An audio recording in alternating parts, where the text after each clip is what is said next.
Assalamualaikum warahmatullahi wabarakatuh. Nama saya Atila Dwina dari semester 3B. Di sini saya akan mereview kembali mata kuliah Hukum Administrasi Negara yang telah disampaikan oleh Bapak Dr. Haji Dedi Mulyadi SIMH dan juga asistennya Bapak Dr. M. Rendi Aridhayandi SIMH dengan menjawab pertanyaan-pertanyaan berikut ini. Pertanyaan yang pertama, berikan definisi Han menurut Pan Apeldoorn dan Djoko Sutomo. Menurut Pan Apeldoorn, Han adalah keseluruhan aturan yang harus diperhatikan oleh para penguasa yang diserahi tugas pemerintah dalam menjalankan tugasnya. Menurut Djoko Sutomo, Han adalah hukum yang mengatur tentang hubungan-hubungan hukum antara jabatan-jabatan dalam negara dengan warga negara.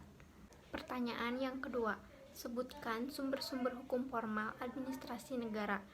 Yang pertama ada undang-undang, yang kedua praktek administrasi negara atau konvensi administrasi negara atau sebagai kebiasaan dalam praktek, yang ketiga jurisprudensi, dan yang terakhir doktrin atau pendapat para pakar hukum terkemuka.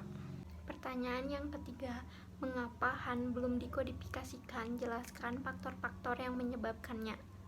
Ketentuan-ketentuan Han yang sulit dikodifikasi karena yang pertama, perubahan dalam bidang Han terjadi dengan cepat. Misalnya penelitian-penelitian mahasiswa yang berkaitan dengan dihubungkan dengan undang-undang.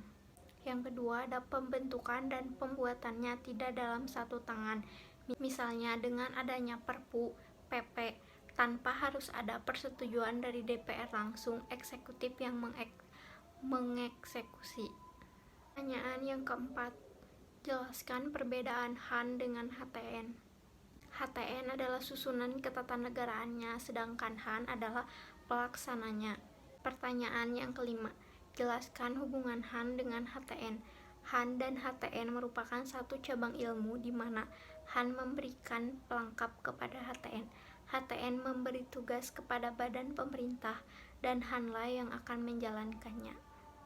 Pertanyaan yang keenam, jelaskan yang dimaksud dengan ketetapan atau basicing, yaitu suatu penetapan tertulis yang dikeluarkan oleh badan atau pejabatun yang berdasarkan perundang-undangan yang berlaku, yang bersifat konkret, individual, dan final, yang menimbulkan akibat hukum perdata atau pasal angka 3 Undang-Undang Nomor 9 Tahun 2009.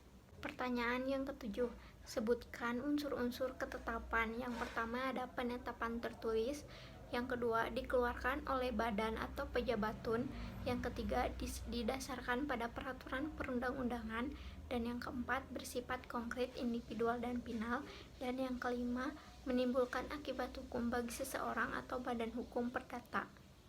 Pertanyaan ke-8, sebutkan macam-macam ketetapan. Yang pertama ada ketetapan positif, yang kedua ketetapan negatif, yang ketiga ketetapan deklaratoir, yang keempat ketetapan konstitutif.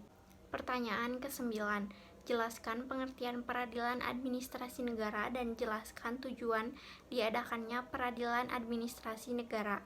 Peradilan administrasi negara adalah badan yang mengatur cara-cara penyelesaian persengketaan internal administrasi negara dan persengketaan eksternal administrasi negara. Tujuannya yaitu yang pertama, untuk melindungi pihak-pihak yang dirugikan akibat adanya kesalahan aparat administrasi negara maupun kesalahan atau pelanggaran hukum yang dilakukan oleh warga masyarakat. Yang kedua, akibat adanya putusan administrasi negara yang merugikan pihak yang dikenai putusan tersebut. Sekian yang dapat saya sampaikan dari hasil review materi hukum administrasi negara. Wassalamualaikum warahmatullahi wabarakatuh.